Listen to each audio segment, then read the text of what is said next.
Hello again, my friends. Welcome back for another video. I hope you're all doing really well. It's been kind of one of those days where at first I really wanted to do a video, but now it's kind of all over the place. So I'm just going to go very slow. Got some tea. Despite it being almost 30 degrees out today, Celsius, summer weather is definitely here, but you cannot separate me from my tea. No matter how hot it gets, it's not happening. So grab yourself a drink or a snack. Cheers, my friends. I think I'm feeling a little sassy today.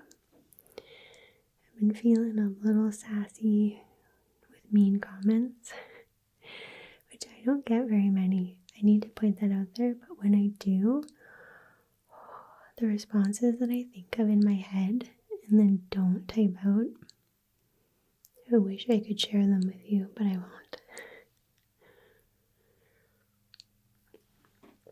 That's too hot.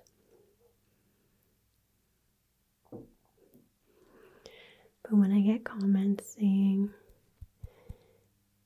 oh my god, I can hear a dog in the background. Oh my god, I can hear a car. Oh my god, the world's ending. You can hear life outside my house. I'm tempted to say, well, I'm just kidding. Okay, let's get into the video. So today I'm really happy because we are doing another scary story video. I think some of you were a little bit worried that these videos were going to disappear. Quite the contrary. I consider these completely different from true crime, so they're not going anywhere, I promise. Okay, so I have 2 stories from viewers today, from Sam as well as Layne, and then just depending on how long we go, I do have some Reddit stories written down as well. So get ready, relax, put your feet up, let's get into it. First stories, again, are from Sam. So Sam, thank you so much for writing again. And if you didn't see the last video, he wrote in about the Towers Hospital, in Leicester, England. And this is going to be kind of funny because I got called out quite a few times. It was all in the name of fun. No, it was all just funny. It made me laugh. Just how badly I butchered the name. So Sam says, "Hi Leah." Hi Sam. Thanks for your last read on the Towers Hospital and butchering Leicester's name. I hope that the spelling of the city will help. In my defense, the way that you guys spell it, I don't really understand how you get Leicester out of that word. just in my defense. Okay. A brief history into Leicester's most haunted building called the Guildhall. A much-loved timber-framed landmark, Leicester Guildhall started life in 1390 when its great hall was built as a meeting place and banquet hall for the Guild of Corpus Christi. Over the next 600 years, it was extended, and amongst various uses, found a niche as the perfect host for performances and celebrations that provide a snapshot of English history. When Elizabeth I's navy defeated the Spanish Armada in 1588, the Guildhall was the venue of choice for the city's celebrations. More than 50 years later, when England was in the grip of civil war, royalist troops attacked Leicester and looted the Guildhall. After their defeat at the Battle of Naseby weeks later, it was fitting that the Thanksgiving dinner to mark Cromwell's victory was held here.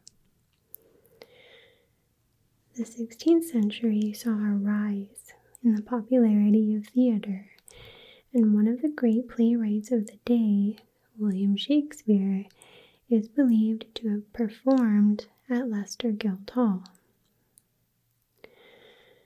That's cool. In 1632, it became the city library, now the third oldest in the country, and other roles included town hall, court, police station, and jail. With a new town hall commissioned in 1876, and the Guildhall deemed old-fashioned and gloomy, the threat of demolition loomed.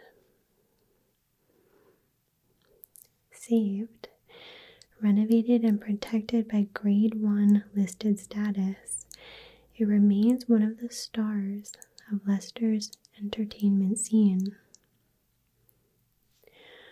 Audiences are treated to musical concerts, plays, comedy gigs, craft fairs, and exhibitions in a wonderfully atmospheric setting. In its daytime guise as a museum, its galleries chronicle medieval Leicester. The mayor's parlor features late medieval stained glass, and visitors can peer inside cells, where unsettling torture devices and a surprise guest lurk. Also hiding in the shadows are 5 resident ghosts, attracting TV's most haunted to investigate. The Guildhall is now home to 5 ghosts: a monk, a policeman, a Civil War cavalier, a dog, and a cat. I love that.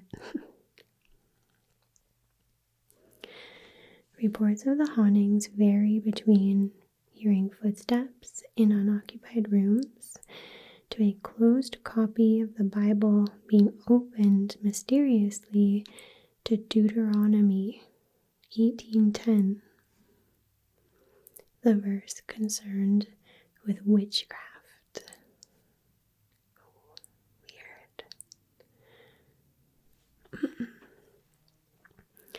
All of this could be the proof of paranormal activity at the Guildhall. Admittedly, the famous TV show Most Haunted did conduct an investigation with no significant results. Leicester's Borough Police Force was founded in 1836, with the constables having their headquarters in the upper floors of the Guildhall, with the cells being on the ground floor. These were seldom unoccupied, with all sorts of drunks and miscreants being crammed in, sometimes as many as 9 at a time. And this is one place where ghostly goings-on have been reported. A large man with a full beard and generally unkempt appearance has been seen shambling about as if confused.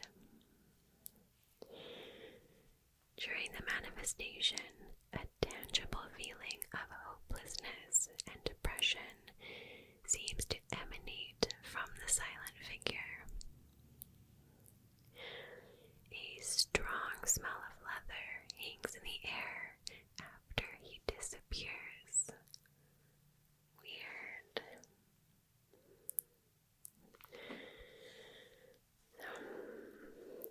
Out in the small courtyard, there have been several sightings of a large black phantom hound that lopes around in an agitated manner. The sound of someone wearing stout boots was once heard crossing the courtyard, but there was no one there to be seen. When work was done to extend the visitor center and add a cafeteria, the graveyard was disturbed, and more than 100 bodies were exhumed. Fears that this activity would stir up the ghosts were apparently confirmed when chairs in the cafeteria appeared to move of their own accord, and the service bell would ring when there was nobody there.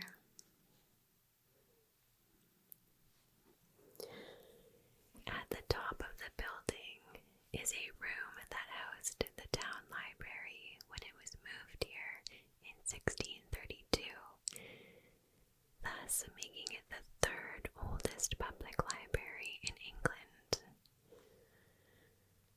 That is so cool.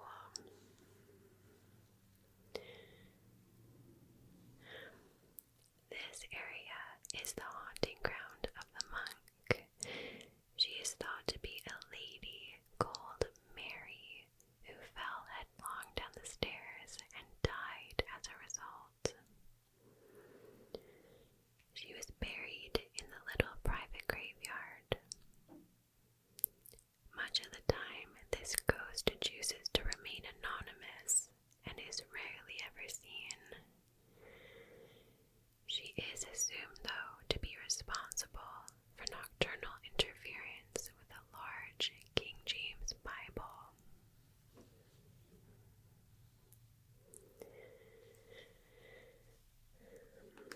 The Bible rests on a long banqueting table and is often left on a particular passage by inquisitive staff at closing time.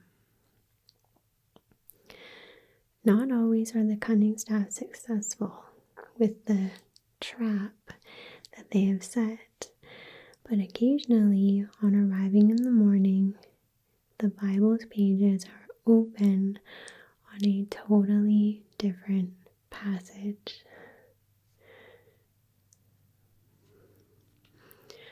Early one morning, a senior member of the Guildhall staff was contacted by the security company who had overall responsibility for the site, requesting him to urgently proceed to the Guildhall as a burglar alarm had been activated. When he went to view the alarm panel, the readout informed him that an intruder had entered the library. He went upstairs to investigate. He found no sign of a break-in, no broken windows, or any other indication of an intruder. He did, however, discover that the banqueting table was some 30 degrees off its usual position. 2 stout chairs, normally at each end of the table, were now positioned at different corners of the room. It was these actions that had activated the movement sensor of the infrared security unit. Creepy. So leaving the library, one descends a staircase into the Great Hall. Caution is required here, as a phantom black cat is known to race down the stairs and almost trip people over. The mysterious feline was also seen nosing around St. Martin's churchyard, where it vanished into a grassy bank. I love the cat. There have been hundreds of sightings throughout the years, none of which have been witnessed by myself on the many occasions of visiting the landmark. However, I know a few close friends that have, especially seeing the cat and the monk. That's so cool. But this is my city's most haunted building, and I hope you enjoyed its story. I loved it. That is so cool. Again, Sam, thank you so much for writing out all that information. That is so cool of you. I'm sure that there are so many pictures available, so I'm definitely going to insert what I can. What a cool place. Like, is it a library today, right now? I wish we had a library or a public building like that was actually that old that I could go to. But I don't have anything like that here.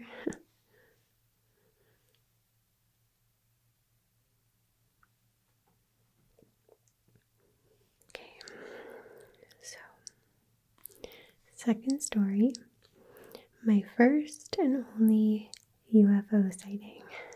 Yes. We haven't had any UFO stories in a while, so I'm excited to read this. Okay. So, it was during the summer of 1994. As a child, I would go night fishing with my dad at the weekends, as it would allow us to spend quality time together. Having no interest in fishing, I went for the camping experience. Being a keen artist, I would spend most of my time during the day sitting in the chair, drawing the landscape of the lake. My dad would always bring his video camera so he could record his catches, but in this occasion only, he forgot it. No. As the twilight began to settle in, my dad would cast out bait for the night and set up the fishing rods, ready for any bites that may occur. I was in the tent getting my warm clothes on when my dad shouted with urgency, "Sam, come out here quick." Thinking that he had a fish, or the fish had taken the bait, I immediately ran out, looking at the dirt floor and foot of the lake, expecting a fish. However, my dad then proceeded to say, "What is that?" looking up at the sky. As I looked up above the tree line, but way off into the distance, was a bright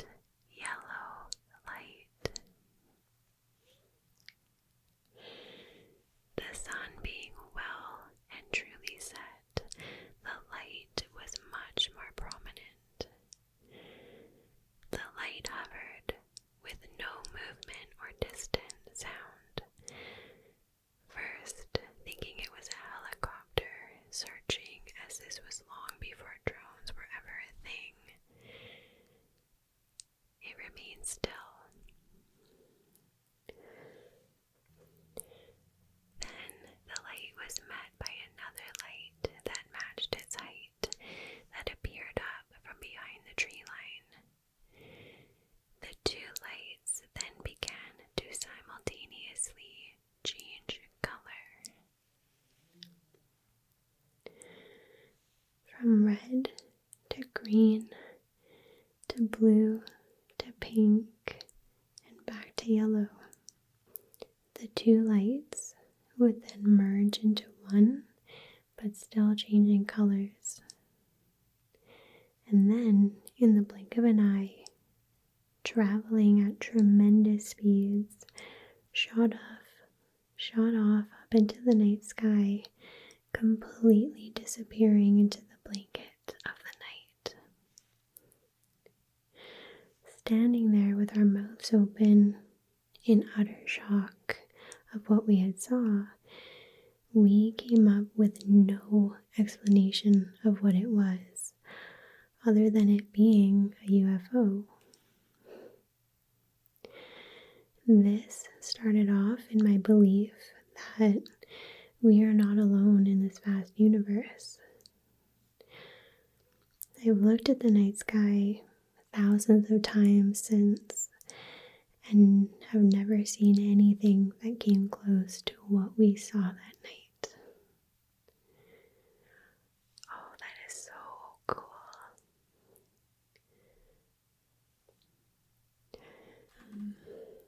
I feel like people are so quick to say, oh, that had to be military, or what is it that you guys call it in England?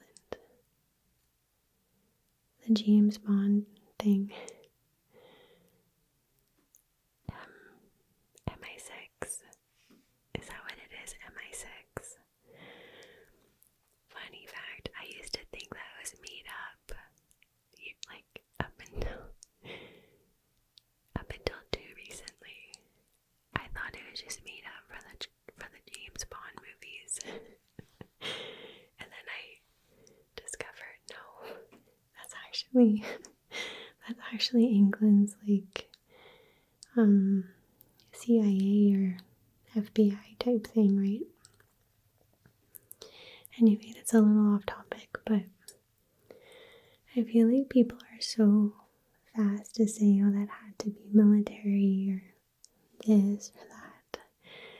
But do you really think the military would put like rainbow colored lights on their secret aircraft? I certainly don't think that they would do that. I don't know. It's not very inconspicuous of them.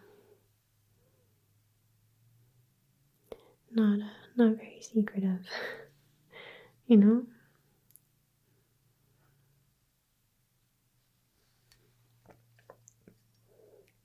I could be wrong though. I could be wrong, but it doesn't really make a whole lot of sense to me. I think it was aliens. And I agree with you completely. Like, there's no way that we are alone in this universe. There's no way. Personally, I don't even think that we're alone in this galaxy. Like, I really believe that there's other intelligent life in our Milky Way galaxy.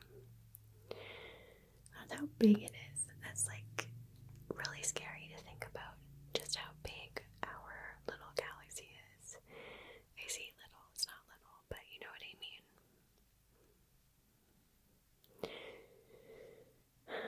And to the aliens that are out there,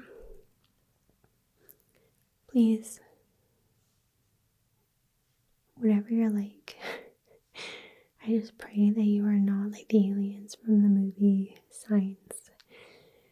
Remember the movie with Mel Gibson, Signs, and Joaquin Phoenix? That movie, that one gave me nightmares when I first saw that one. And it I won't watch it again because it wrecked me. That movie terrified me. Now I'm thinking about it. The scene with the director, not Quentin Tarantino, the other one, the other guy, what's his name?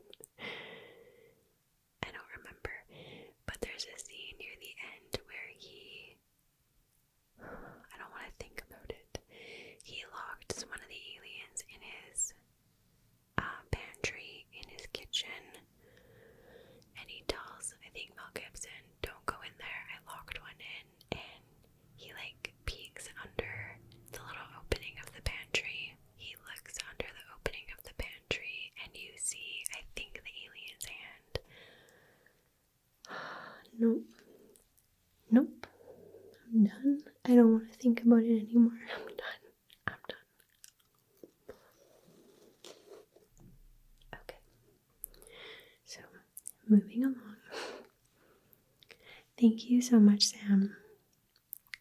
Thank you so much for sharing. Okay. The next story is from Layne. And he says, Hi, Leah. Hi, Layne.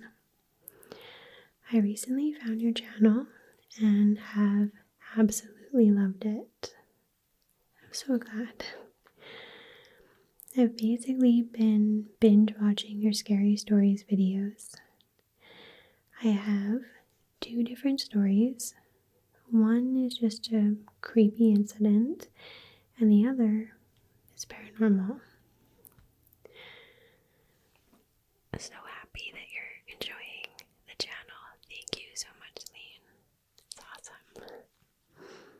Okay. So story number 1. For the majority of my life, I've lived in the States. However, my mom is from Canada. Yeah. So, twice a year, we drive up to Winnipeg, Manitoba, to visit my family.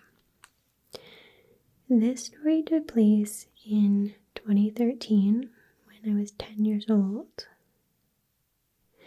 We had been staying at my grandfather's house in Winnipeg.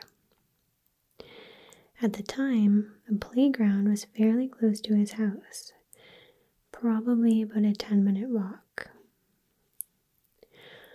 On a fairly cold day, myself, my older cousin, my younger cousin, and my younger sister had decided to go to the playground.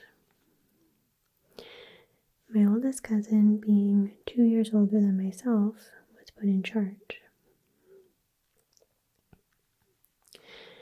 Wrapped in heavy jackets and equipped with toques and mittens, we set off for the playground. While this took place during the afternoon, there was little to no people around, which is fairly odd for my grandfather's neighborhood. It's not necessarily a busy suburban area, but nonetheless, the lack of people was abnormal. We arrived at the playground and we did normal kid stuff, playing on the swings, the play structure, and we played tag. My older cousin and I decided to take a break and sat on the side of the playground just talking to one another, keeping an eye on our younger family members.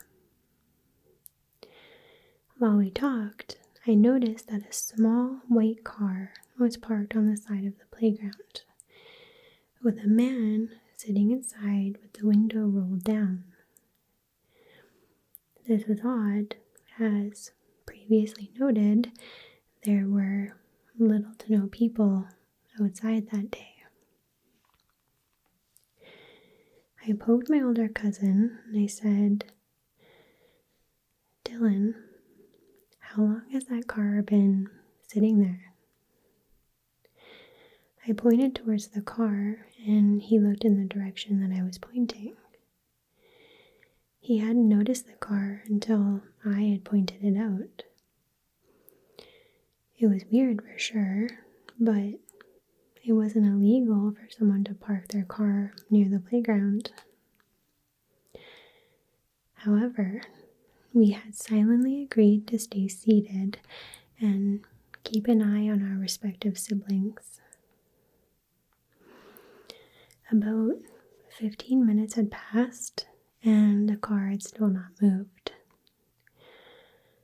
Looking at the car again, I had realized something.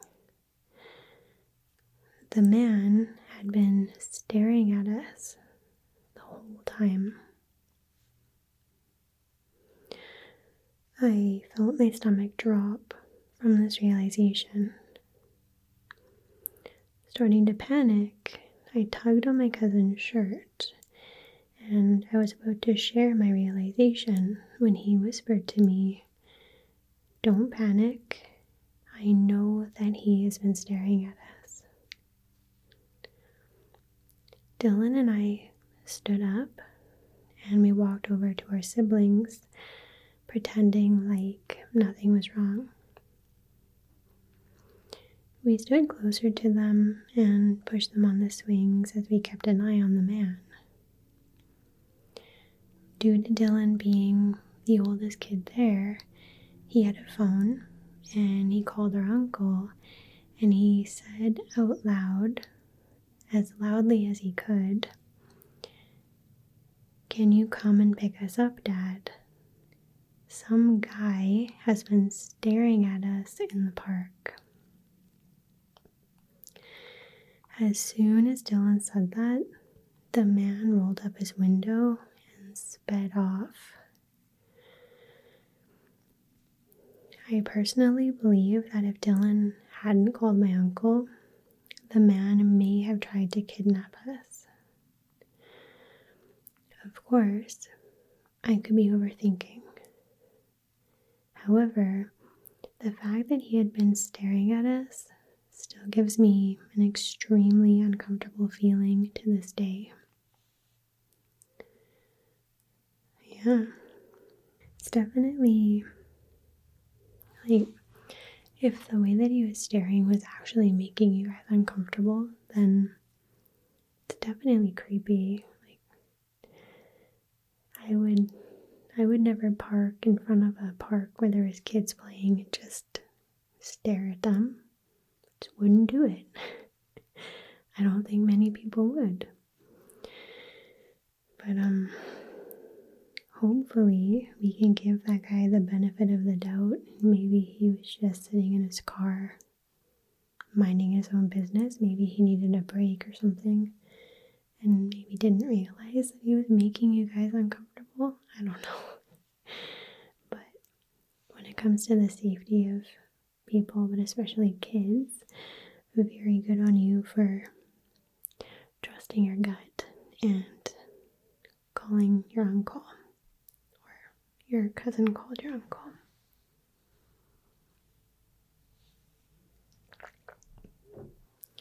Okay, let's go into story number 2. So story number 2 from Layne. My second story takes place in 2016 when I was 13. My parents had recently gotten divorced and had begun to move into separate houses. My mom's house was small, but it had an extremely cozy vibe, while my dad had decided to move into a Victorian house in our small town. It was a beautiful 2-story house with a huge backyard. Before continuing, I have a little bit of background on the house. Supposedly, the house had been built in the late 1700s, where it had been the house of the town's first mayor and had later become an insane asylum. This means that the house had 2 sets of stairs, one of these being what would have been the servant stairs of the mayor. The other set of stairs being this really fancy spiral staircase. Along with this, the house was largely composed on creaky wooden floorboards and wooden archways. I personally love this house, even with its creepy background and sometimes creepy atmosphere. I've never really believed in ghosts. However, the week that we moved in, an event occurred that I can't explain. I had set up my room and had basically unpacked everything. I lived in probably the smallest bedroom in the house. However, it didn't matter to me. After finishing unpacking, we had dinner and a movie night. And due to unpacking all day, I was exhausted. So I said goodnight to my dad and my little sister, and I went to bed. I woke up on my back, facing the ceiling. My room was dark, with the only light coming from my window and alarm clock. I turned on my side to look at the time, and it was 5 a.m. I closed my eyes to go back to sleep when I got an uneasy feeling that someone was watching me. I opened my eyes and looked at my open doorway to see a shadowy figure standing there.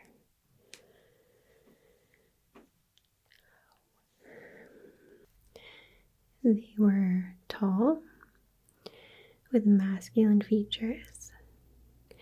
I knew this because they seemed to have fairly wide shoulders. I stared at the figure, and even though they didn't have eyes, I knew that they were staring back at me. I really don't like that.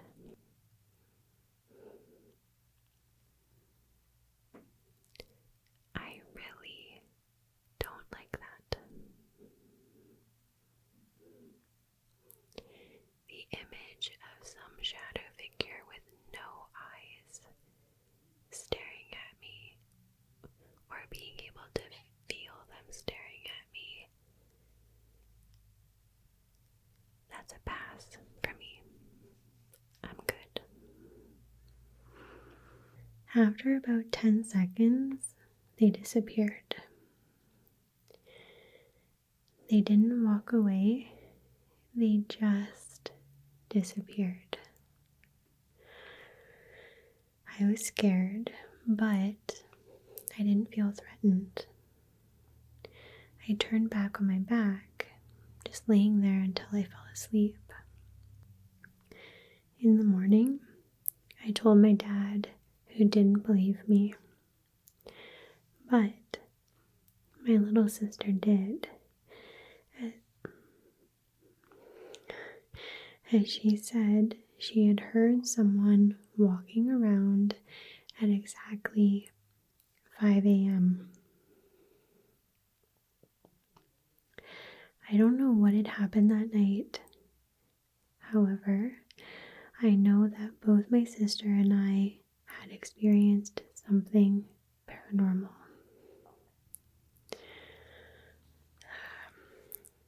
I really don't like shadow people. Several other events happened in that house, such as objects being thrown off my shelves, the feeling of being watched, voices saying my name when I was home alone, someone walking behind me while I was home alone, and someone even grabbing my leg. My little sister also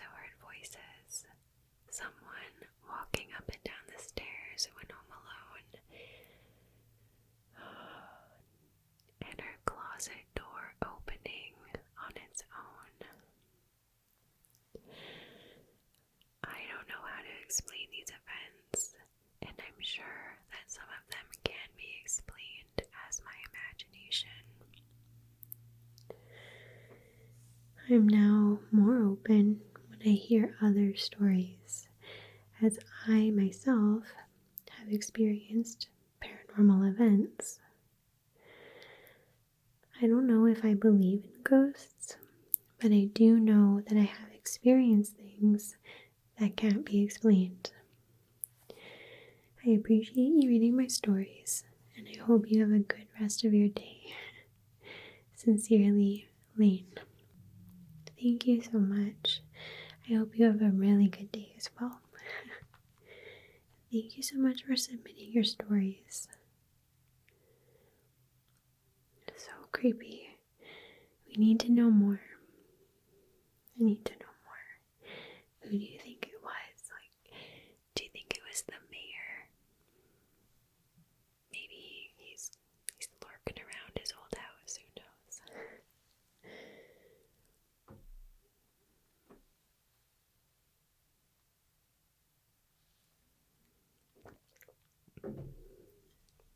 Thank you so much. Okay.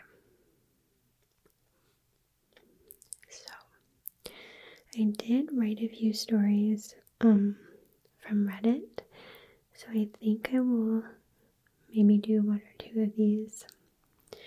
And the subreddit, or just the title of the post, it was, "What is the creepiest or most paranormal thing that has ever happened to you?" Okay, so one afternoon in college, I came back from classes and decided to sit on the couch and have a snack. After that, I just passed out. I had a nightmare of some bloody-faced, demonish thing screaming in my ear at the top of its lungs. I woke up and I went about the rest of my day. My roommate comes back later that night and goes into his room as I am sitting in the main living room area. At some point, he lets out this random startled scream, which leads me to running down the hallway to see what is going on. He looks at me and goes, "I swear to God, someone with a bloody face just walked from your bedroom into the bathroom." I never told him about my nightmare that I had had earlier in the day. I didn't sleep for 2 days. Nothing ever happened again. And that is from Crispy Conan. Crispy Conan.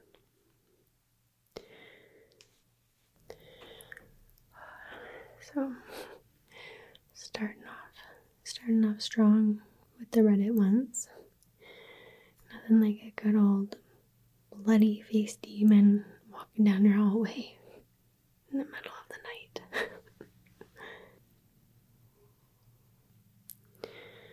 Okay, so next Reddit ghost story.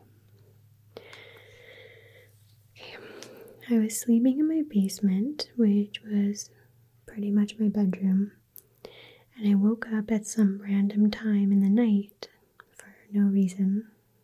I rolled over and I saw a black figure, probably around 5'10", and a typical male physique. He was standing at the side of my bed.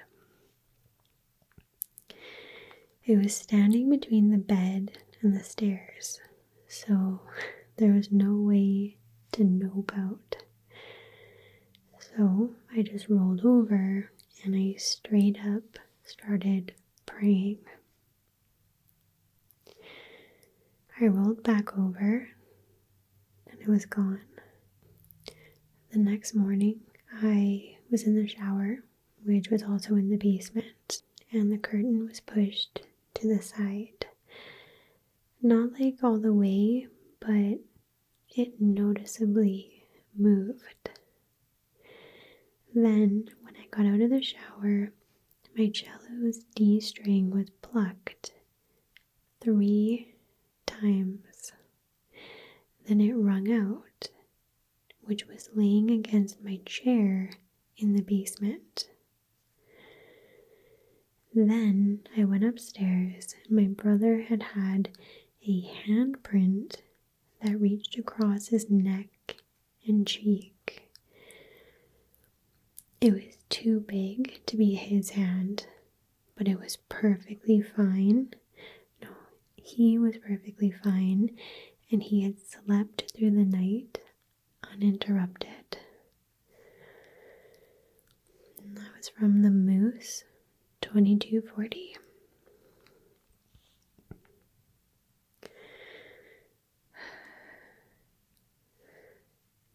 That's a no for me again. I don't know why I find it so creepy. Like music, when it comes to music and ghosts. Not like even in my own family, I've heard stories of like the radio turning on and stuff.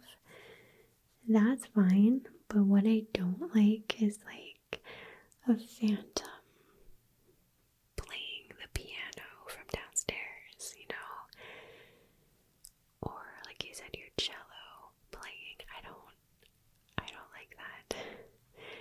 If I ever hear one of Eric's guitars start randomly playing in the basement, we're selling the house, we're moving to a new province, we're gone.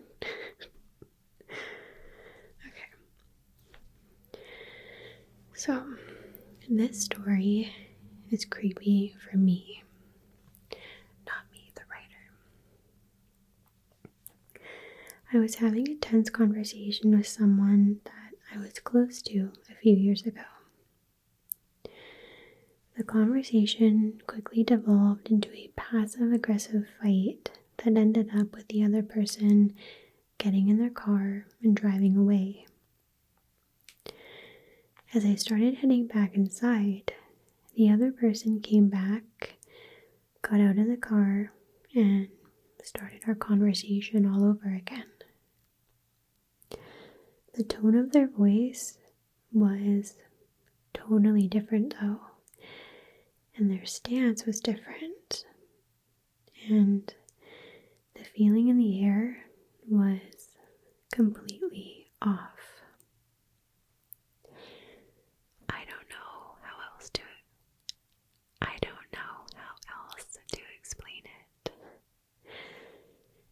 As the conversation progressed, the other person started saying some nasty and mean things that were completely out of character. I said, "This isn't like you." They said, "What makes you think that I am them?" I remember continuing the conversation and talking to the person for a long time, but I don't remember anything specific. I do remember becoming more and more alarmed and knowing that something wasn't right. Finally, I told the person to go home. They complied and left. I went back inside and I started telling my sibling about the situation when the doorbell rang. Maybe 2 to 3 minutes had passed. It was the person coming back to apologize for our original fight. They had been driving around town for a long time and didn't want to go home, leaving things unresolved. I asked them why they had said some of the things from the last conversation, and they looked at me like I was crazy. They had no idea what I was talking about. They totally could have been lying, but that whole situation just felt dark, and it scared the hell out of me. That's from Briar Patch Kid. There's something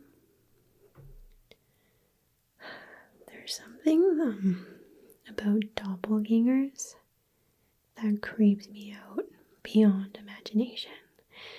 Like, I don't mean people that you just randomly happen to look like. I mean the story behind, like, ghostly doppelgangers.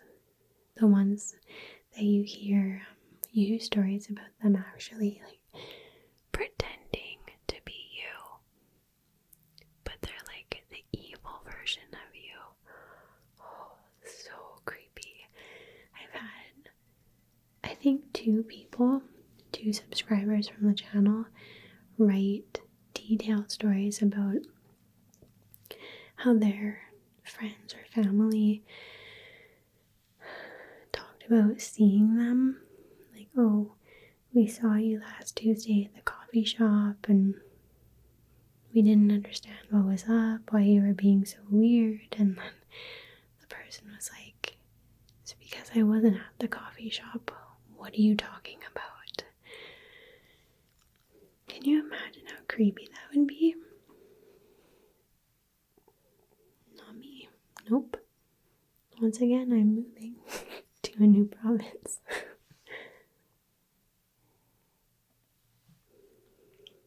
Okay.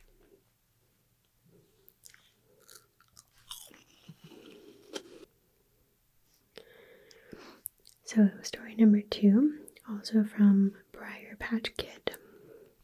I was living with my now mother-in-law in a house that she had just purchased a few months before. We had all had various weird feelings or experiences in the house, but 2 really, really stick out. Collectively, there were 3 dogs living in the house at the same time. No, at the time.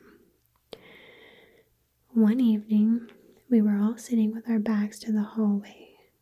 This is significant. We had our backs to the hallway and were watching a movie.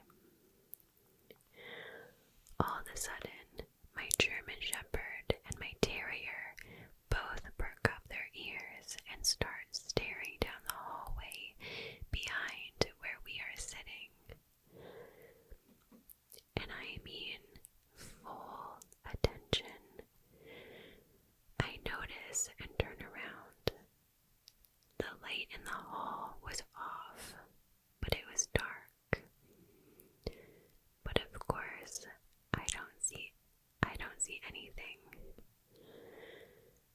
5 minutes later, they're still staring and now growling. This time, my wife and I turn around and we both watch as the light switch on the wall gets flipped to on.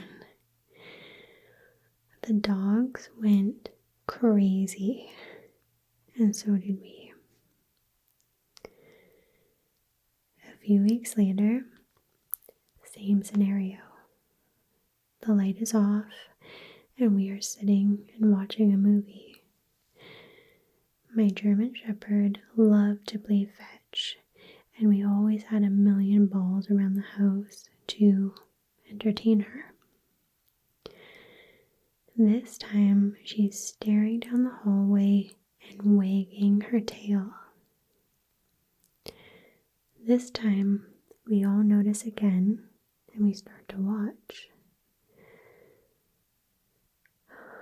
swear to God, a ball, a single orange tennis ball, came rolling down the hallway towards her. We all went white. There were a few others, but Jesus, I hated that hallway. It never felt like a bad energy, but my feeble little brain was still scared nonetheless. One more story. My mom-in-law was having these dreams a few weeks after moving in, and they were about the house catching on fire and burning to the ground with all of us inside. Horrible, horrible nightmares.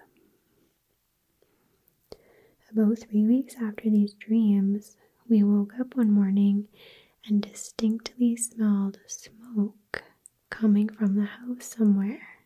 Panicked, we all started searching and eventually came to the garage.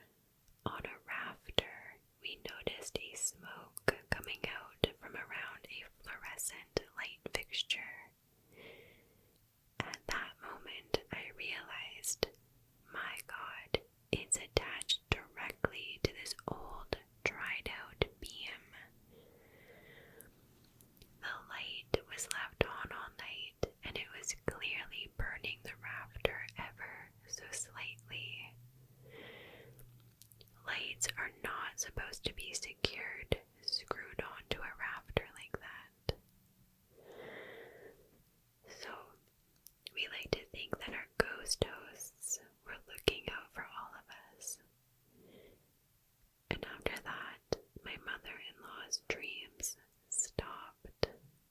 Thanks, Ghosty. And that was from a Reddit user who deleted their account, so I don't know their name. Creepy. I'm trying to think if I would be okay if a ghost was playing with my dogs. If they were nice to my dogs and they didn't put them in any harm whatsoever, then I'd be okay with that. Okay, you guys. Thank you so much for being here. I hope you like the stories. Thank you, Sam and Layne, for submitting your creepy stories. Thank you so much. I hope everyone is relaxed and a little bit creeped out. And now you can think of me and all of the creepy stories when you turn all your lights off tonight and go to bed. But don't worry, I'm going to be creeped out right there with you. I hope you don't mind that the video was soft-spoken as well as whispered. I, for the most part, have always been, but I really am right now a creator who does what I want to do. And doing 100% whispered today was not in the cards. So it is what it